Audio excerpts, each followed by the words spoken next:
Greetings, YouTube. How are you guys doing? Are you happy that the summer's ending? Are you sad? A little bit of both, probably. Me, I'm happy. I'm always happy when the summer ends. Now I can actually get outside and enjoy life more. Too hot in the summertime here.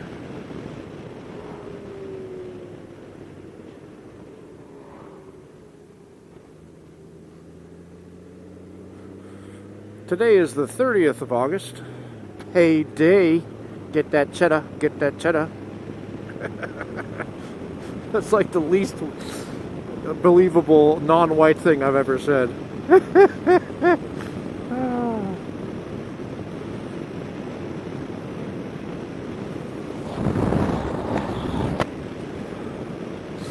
I'm feeling lighthearted because it's Friday.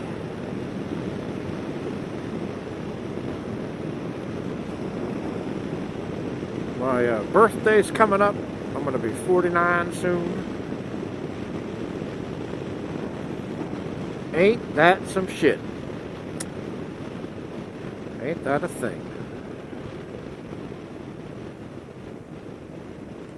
All in all, I can say that I'm reasonably happy. Life ain't bad at all at the moment. So I was watching on the YouTubes this morning on my new 65-inch LCD, LED, whatever TV. A program called Meet the Romans with Mary Beard, I think that's her name. And she was talking about how the regular Roman citizens, their voices can still be heard, quote unquote, heard, read from their tombstones and from the graffiti on the walls of ancient Rome. And I thought that was kind of interesting to get a glimpse, into the life of a person 2,000 years ago. And a lot of the stuff that they said was the same kind of stuff that we talk about. Like one guy says, baths, wine, and women will ruin your body, but these are what make life worth living. Or this one little joke that they had, which is probably more funny in the Latin. He says, hey, this guy's going down the road and he sees somebody, a friend of his or whatever, somebody he knew, and he says, hey dude, I'm surprised to see you. I heard that you were dead. He says, well, you can see that I'm alive. And he says, yeah, but the guy that told me is much more reliable than you are. So they had a sense of humor. They did not live, they did not eat in their houses, the regular Roman people, like the lower middle class or the whatevers. They lived in apartments or high-rises for the time, and they had to go out for everything: water, bathroom, food. The rich people ate at home.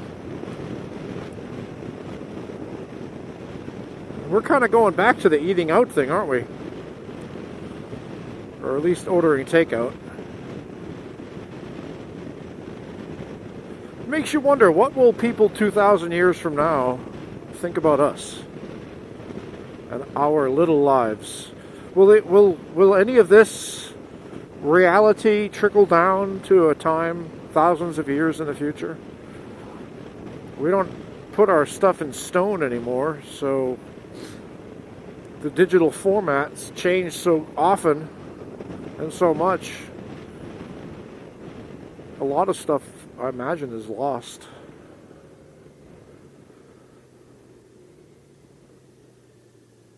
Makes you wonder, what would an anthropologist or a historian 2,000, 3,000 years from now get from this time? Is a video like this going to survive all those thousands of years? Or, the blog posts that people make and the news stories that they publish on the .com sites and whatever's, how much of that is going to trickle down? I don't think any of it will, really. I mean, digital format, it's so ethereal. Anyway, I just thought that that was kind of interesting. What would the future think of us?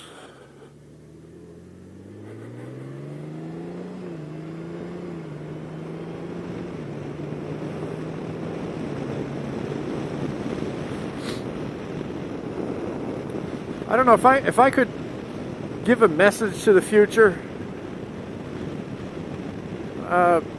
You know, it's kind of funny. You could say to the future, you don't exist yet, but technically they do. All of time and all of space, it's all there already. The future is already there.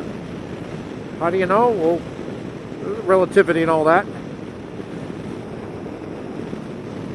So it's kind of like, think of it like a cityscape in another part of town.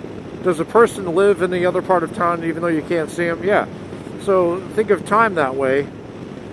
The future people are alive in their future and we're alive in our past. And we can't kind of hook up because there's too much distance. It's uncrossable. I suppose if I could leave a message for them, I'd say the same kind of thing. Enjoy your life. Motorcycles might ruin your body, but they make life worth living. All right, Mike Haley 7 here. On my way to work on a Friday, August 30th, 2019, and I'll talk to you later.